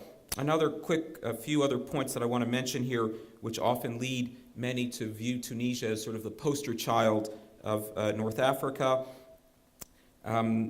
Tunisia is, the population is homogenic. There are no ethnic minorities there, so any of those sectarian fault lines that we might see in Iraq and Syria just do not exist there. The country has a high literacy rate, and another important key sociological figure, which is important, is the role of women in Tunisian society. They have been remarkably incorporated into Tunisian public life since the 1950s. There's a progressive legislation and family code, which was mentioned earlier, which I won't go into right now. If you happen to fly on Tunisia's national airline, Tunis Air, the voice from the cockpit welcoming you on board might be the voice of a woman. Now, compare that to Saudi Arabia, where women don't have a driver's license, and I think you'll agree with me that this is a different story. It's not always as nice as we may think, but at the very least, this is something different. A few other important features about Tunisia's recent political history, which I'm just really running through here. This is a country that was nominally part of the Ottoman Empire, but already by the 18th century attained its own sense of statehood. This is not an artificial output of post-World War I bargaining between regional powers. This is a country that is pretty confident in its national identity, and it already experienced an interesting modernization process in the 19th century. Its colonial experience was not particularly harsh, certainly in comparison to Algeria. Its struggle for independence was not particularly violent. Presiding over all of this in the early 20th century was Tunisia's founding father, Habib Bourguiba, known to this day among Tunisians as the supreme combatant, Al-Mujahid al-Akbar, a widely popular and charismatic figure who uncompromisingly sought to impart his vision of a modern develop Tunisia. And this is pretty much where our story begins. Since its independence in 1956, Tunisia has really witnessed some remarkable political stability. Much of that has to do with that middle class which I mentioned, and also Bourguiba's leadership. Now, there have been numerous studies of Bourguiba and his impact on Tunisian politics. Bourguiba died in the year 2000 at the age of nearly 98. He was one of those colorful, charismatic 20th century Middle East leaders who had a pretty clear vision for his country and society. He ranks right up there with figures like Nasser in his ability to chart his own course for his country and to gain popular support for his initiatives. He was no Democrat. When once asked by a French journalist if he could describe Tunisia's political system, he responded rather dismissively, "There is no system, I am the system." But his authoritarian rule was not particularly repressive, and whatever flaws he had, many Tunisians felt that he had the country's interests close to his heart, and even if they didn't support some of his ideas, they were willing to go along with him. Tunisia, under Bourguiba, who ruled until being removed from power in 1987, Tunisia pursued a very moderate, pro-Western course. And domestically, Bourguiba had his own vision for Tunisia, which, for the best of words, I can call non-Islamic. Some have compared Bourguiba to Kemal Ataturk in Turkey. That, I think, is a bit of a stretch, and I don't have enough time to go into that. Bourguiba certainly pursued a non-Islamist course and refrained from imparting a religious vision for his country, but he was not at least publicly anti-religious. In fact, he tended to couch all of his decisions and ideas in Islamic, in an Islamic form. So just to give you one quick example, in 1960, Bourguiba attempted to convince his countrymen not to observe the fast of Ramadan. That's a pretty daring undertaking. This is not some marginal custom here. Bourguiba argued that the month-long fast would harm Tunisia's economy and its quest for what he called an economic jihad. But he even went a step further, because during that month of Ramadan, he had a public rally in midday, and encouraging Tunisians not to fast, he raised a glass of orange juice and, as they say, drank up. It's kind of difficult to imagine an Arab leader doing that today, but those were different times. And in case you were wondering, most Tunisians did not heed Bourguiba's call. They continued to fast during Ramadan, but they did appreciate his leadership. That was at least how the vast majority conducted itself during those years. But there was one small group that had a different course and a different idea, a group of Islamist activists who felt alienated by what they saw. And that's the backdrop to the emergence of Tunisia's Ennahda movement. Before going into a more detailed overview of Ennahda, I need to make one important distinction.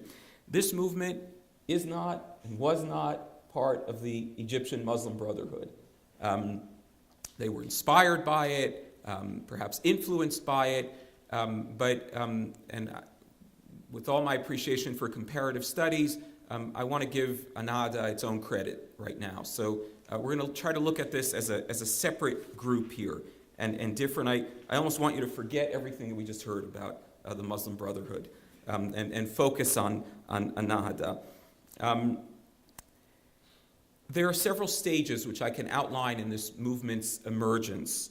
There was a pattern of increased growth and importance during the Bourguiba era.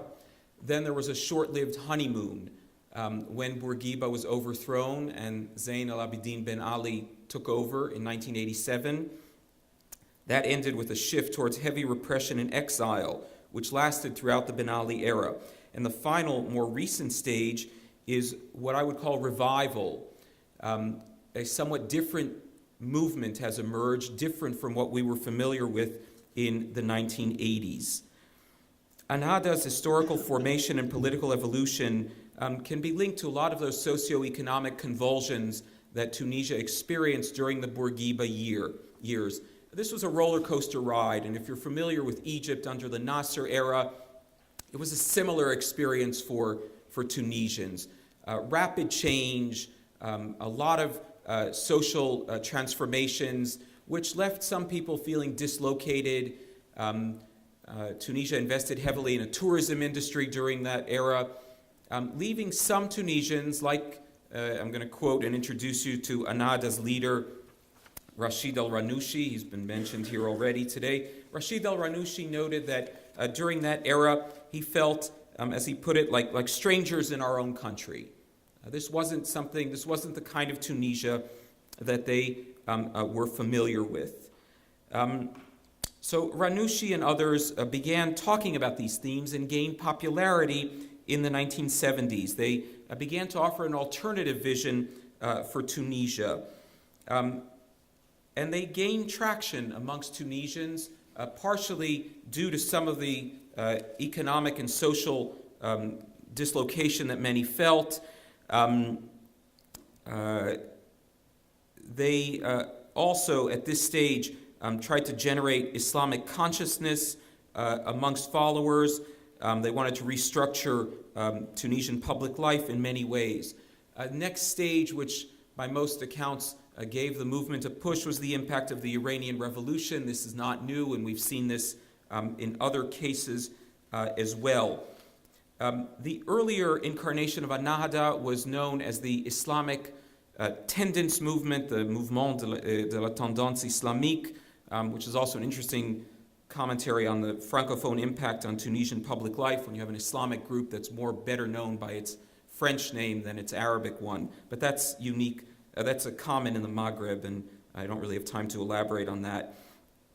This MTI movement wanted to resurrect Tunisia's Islamic identity, renew Islamic thought, but they also emphasized pretty clearly that they were in favor of democracy. They did not oppose the role of women in Tunisian public life.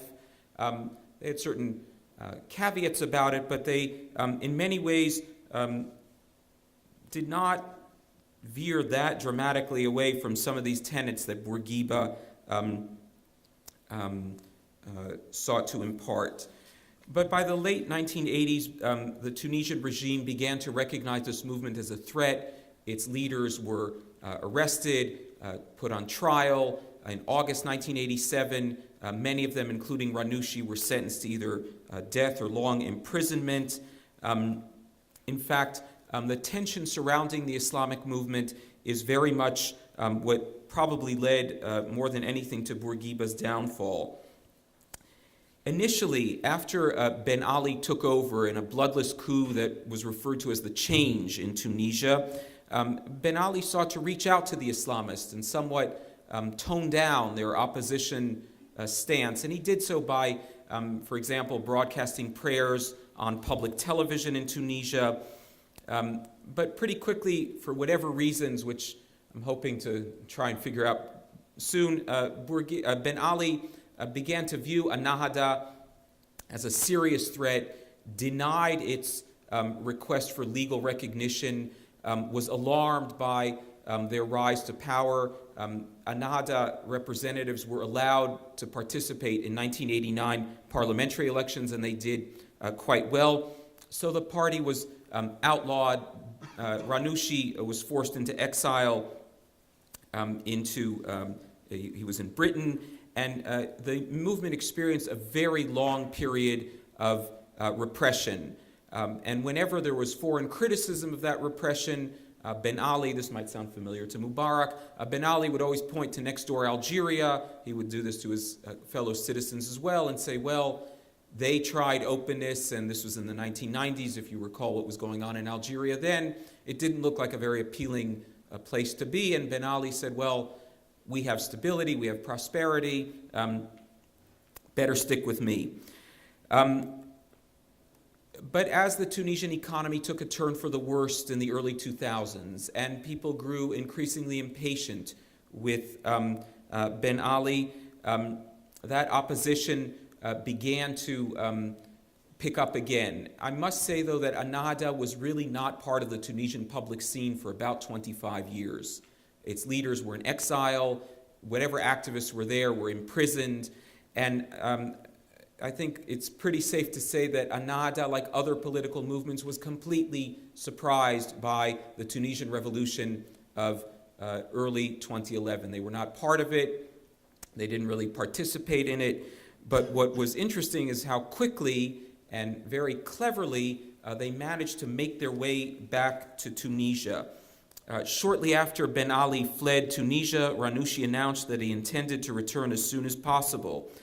He used the term al-Auda, the homecoming, and made it clear that he was going to play a major role in shaping the country's future. Tunisia's transition process has certainly encountered its obstacles and impediments, but there have been some important gains. Tunisia has recorded greater civil liberties and freedom, a vibrant civil society, partial legal reforms, and a process of consultation concerning drafting a new constitution, which Nathan Brown talked about earlier. Now, what can we say about Ennahda's revived fortunes? Are they indeed, where does this come from? And I would argue, and I'm going to do this very quickly, Ennahda's revived fortunes can be largely traced to the spontaneous activism of ordinary citizens that carried the party very fast. Much of the party's post-revolutionary support has come from younger Tunisians without any connection to the historical Ennahda. This is not the case of a top-down party that took advantage of a sudden opening in the political system, like we saw in Egypt.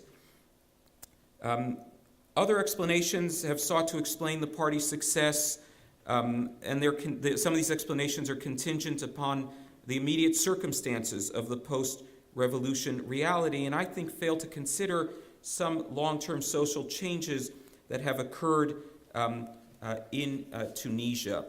In the last 25 years, since Ennahda operated in the open, Tunisian society has vastly changed in ways that are not easily detected by outside observers.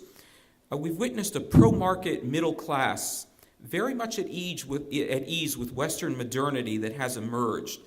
But this pro-market middle class, at the same time, has also become increasingly attracted to growing emphasis on Islam and personal piety. So this is sort of a parallel practice here, or a parallel course of a pro-market middle class, very comfortable with Western modernity, but would like to see more Islam in Tunisian public life. They've basically rejected Bourguiba's exclusion model of Islam from public life, but they've also rejected the conspicuous consumption and corruption that was associated with the Ben Ali regime. And this sort of renewed Islamic activism, I think very cleverly, Ennahda leaders tapped into it.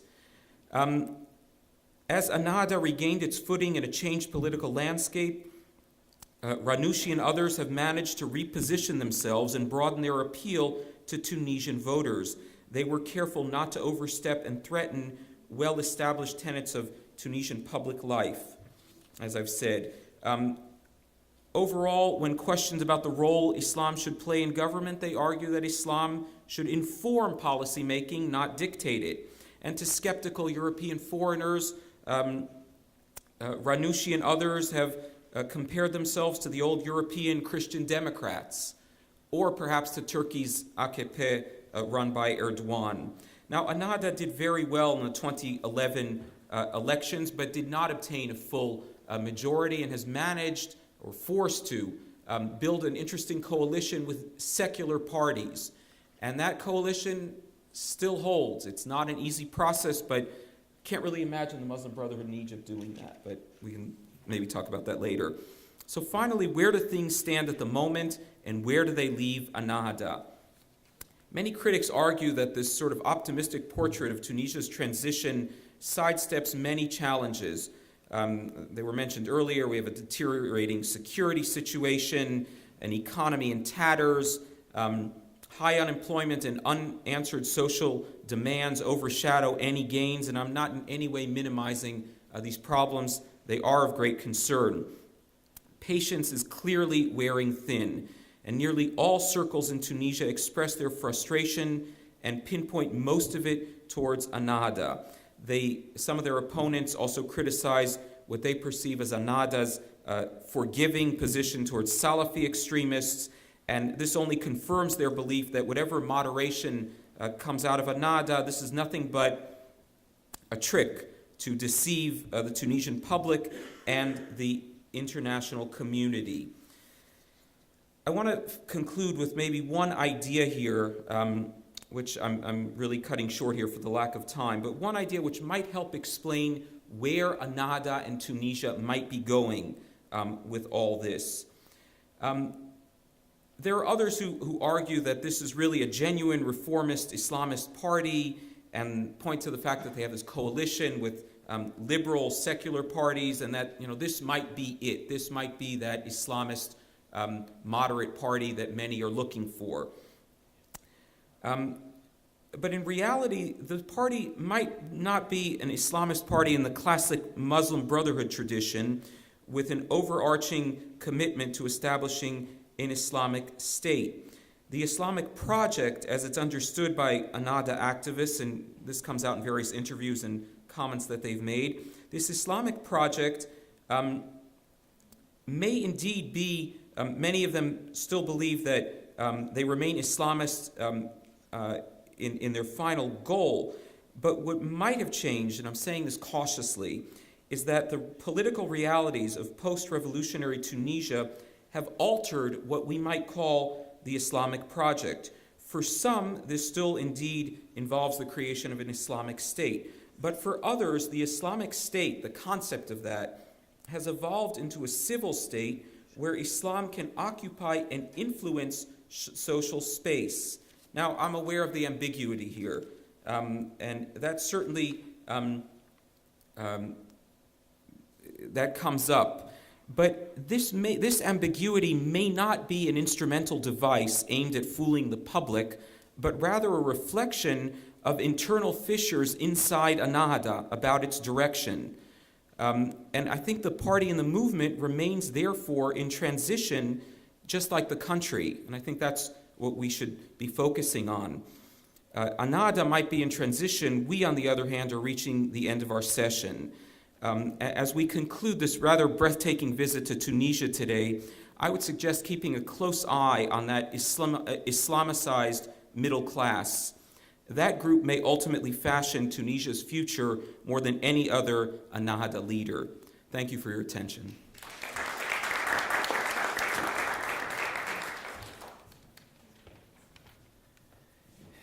Well, being a last speaker is always a difficult task, but certainly you delivered the goods.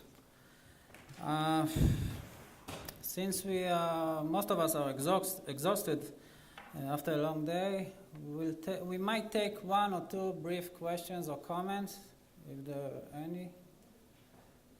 Ruth and Clark. Okay, 3, but short ones, please. Ruthie.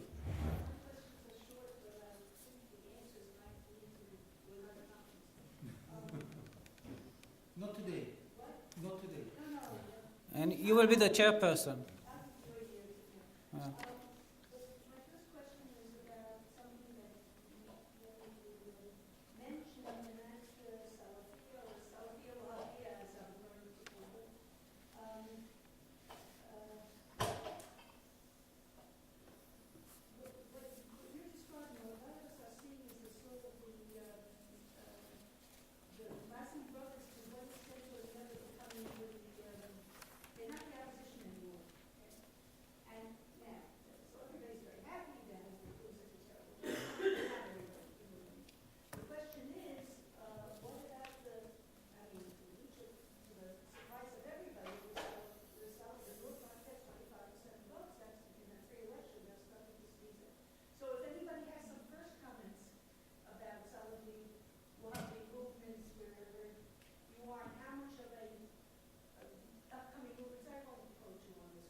sorry. Yeah. Oh, yeah, I just want to ask a question about the awareness of each other's experience.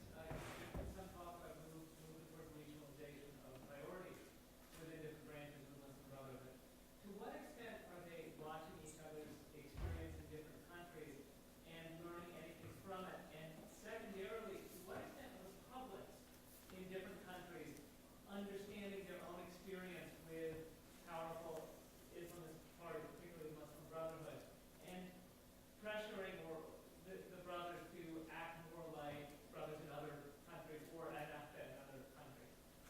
Elie, please. Yeah, two questions on Mark. First, a very short one to Danny.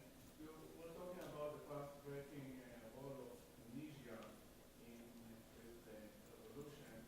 Maybe I would add also Bourguiba's 1965, recognition of Israel for the first time, the partition border.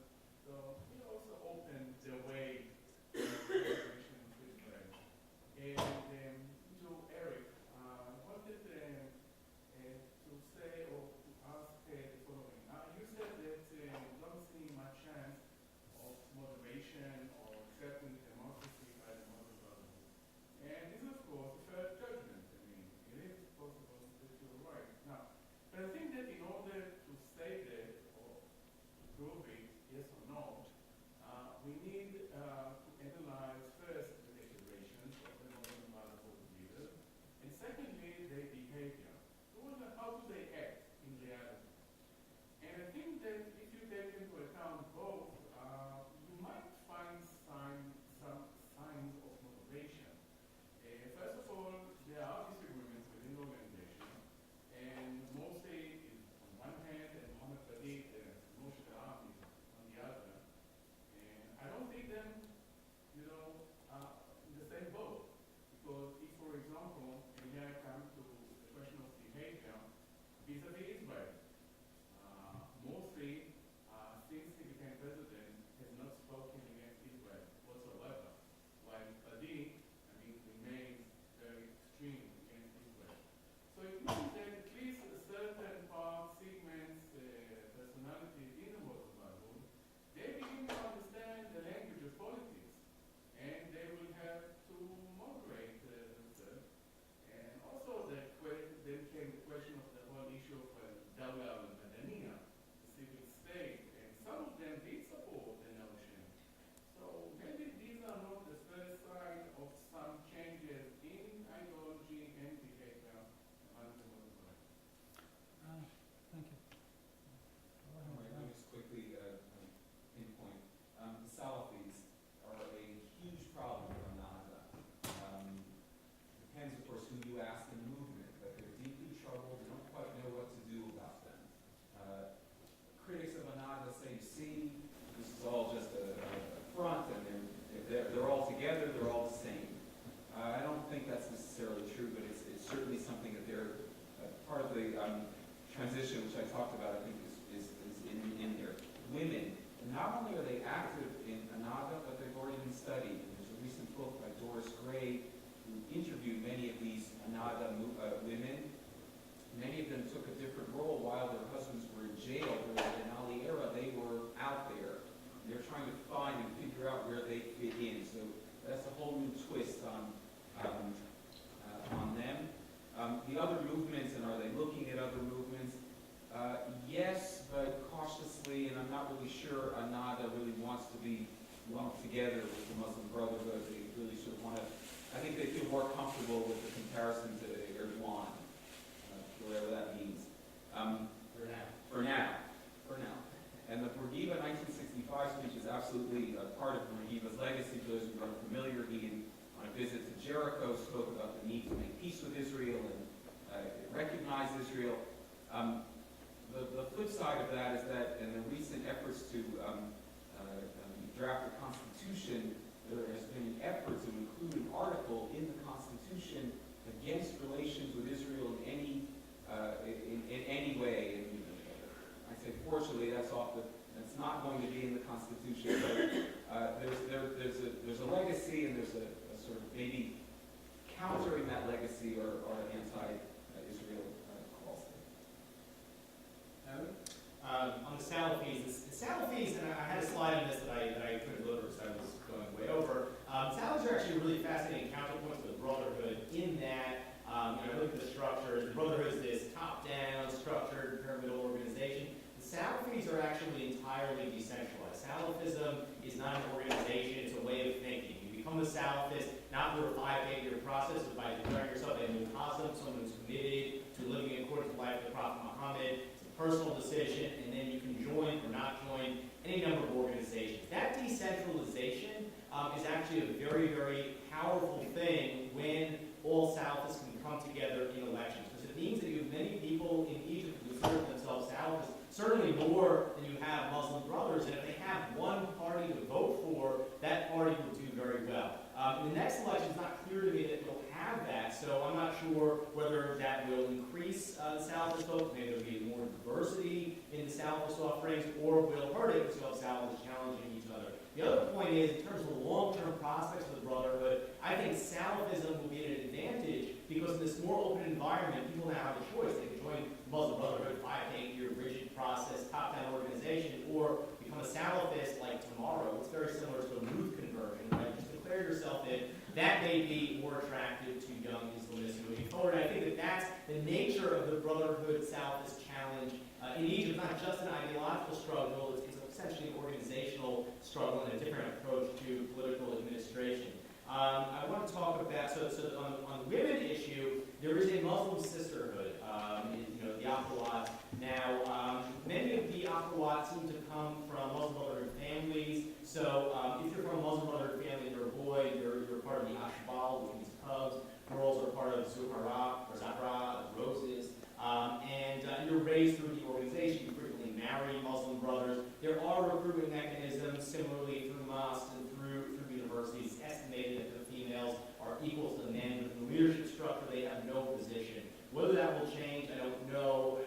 Frankly, under this current guidance office, I think it's highly unlikely. I would actually argue that it probably wouldn't really matter. And this kind of gets to my point that I'm getting a lot of resistance to about this question of moderation. I don't use that word to describe the Brotherhood for a couple of reasons. One of which is that it's frankly the Brotherhood's own word to describe itself, and I think it's lazy to simply adopt their own terminology. When you ask a Muslim Brotherhood leader, what do you mean by moderate? They say we're not Al-Qaeda, which is not my standard of moderation. Secondly, when we distinguish between moderate and radical Muslim brothers, we're actually not talking about a difference in ideology ever. We're only talking about a difference in approach. So a moderate believes we should focus on dawah, this idea of an Islamic State and global Islamic State is a long-term vision. We can take 85 years, 120 years, whatever. And a radical says, no, we need this now, we need to go for elections now, we need to take power now, by hook or by crook. That's the difference. The Qutbists in the Egyptian Muslim Brotherhood wanted to go for elections, single party for the organization. The Dawah folks wanted, maybe the Muslim Brotherhood doesn't even form a party. You can join whatever party you want, focus on outreach and Islamizing society. The goals are the same, though. The goals are to establish an Islamic State. And as for this question that I got some pushback on, well, what about when they're, well, first of all, isn't their Sharia approach flexible, right? This idea of the Muslim Brotherhood, they don't really have a set Sharia approach. They adopt the idea of maslaha. Whatever advances social interest is good for Islam.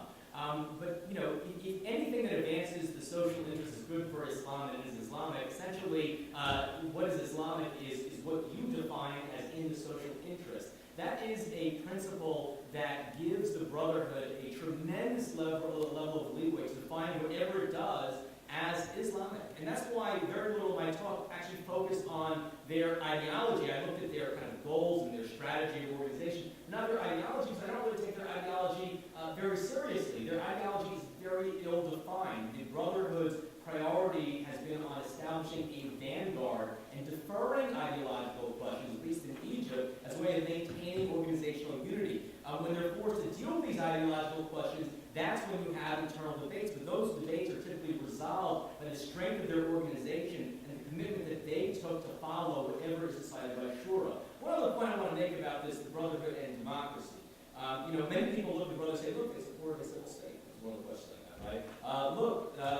They support Shura, the principle of consultation as a form of democracy. And many people said, look, they're embracing democracy. Go on. They're using words that, if you're listening in a certain way, they sound moderate. But what is a civil state in Egypt? It's a non-military state. It doesn't necessarily mean a democratic state. Certainly not a liberal democratic state, which is something that they blatantly oppose in every statement they get to talk about it. Shura, many analysts prior to the Egyptian Revolution said, look, they embraced Shura. They embraced consultation, that's democracy. It's not that they were adjusting Islamic principles, however, to embrace democracy. It's that they have been adjusting democracy to make it sound Islamic, and they adjust democracy in a way that I would say is very non-democratic. Why do I say that? I say that for a couple of reasons. First of all, my own experience when I was in Tahrir Square when Morsi was elected president. I meant to make this point when I showed the video. I was in that square for a few hours. It took a while to announce that Morsi had won the elections. And here's what I saw. You had Salafists marching around the square carrying shrouds, declaring themselves ready to die in confrontations with security forces if Mohamed Morsi was not named president. You had Muslim brothers who were camped out in the square for 2 weeks, who had been told in their usras to be prepared to fight security forces if Mohamed Morsi lost. What that says to me is that had the outcome of those presidential elections gone the other way, you would have had violence. And that is not a guess, that is something that Muslim brothers in the square were telling me. I think that the Muslim Brotherhood will continue to use elections because it believes it will win those elections, and I actually agree with their analysis in that. But I do not think that the outcome of those elections will be democratic, because remember, I'm going to close with this point, remember that the whole principle on which the Muslim Brotherhood is based is this modernist Islam, the idea that we can accept what's good from the West, but use it to advance Islamic principles. And democracy and elections are the administrative structures that are fine, so long as they're used to advance Islamic principles. What are Islamic principles? They are what we say they are. I'm overwhelmed. Must disagree. I think Eric is the Hawks and you are the Dog. Probably. Anyway, there are 3 conferences now. We had two conferences question about, the master is saying, what is Salafism? Muslim brothers themselves describe themselves as Salafis. It's in the definition. So this is something that shifts all the time. This is a very complicated question. The same about gender activism in Syria because of the situation. So Muslim brothers, Muslim sisters, I don't find much, but there is an organization, the Kubaisat, that are very active in Syria and in Islamization of Syria. And about moderation or maybe pragmatism, well, my view is since the 1950s or 60s, there are 2 wings to the Islamic movement. One more radical, follows Sayyid Qutb's teaching, which is very different from Hassan al-Banna's teaching, which is moderate and pragmatic. And I don't think we can just cancel everything they're saying. It's a kind of preconception in the end, because you say, oh, whatever the Muslim Muslim will say, this is wrong. What they want is, I try to show it as dawah, as against jihad, not as mutually exclusive concepts. They contain each other, they complement, but still it's a different emphasis, and I think this is important. Okay, thank you very much. We'll leave the issue open, I think.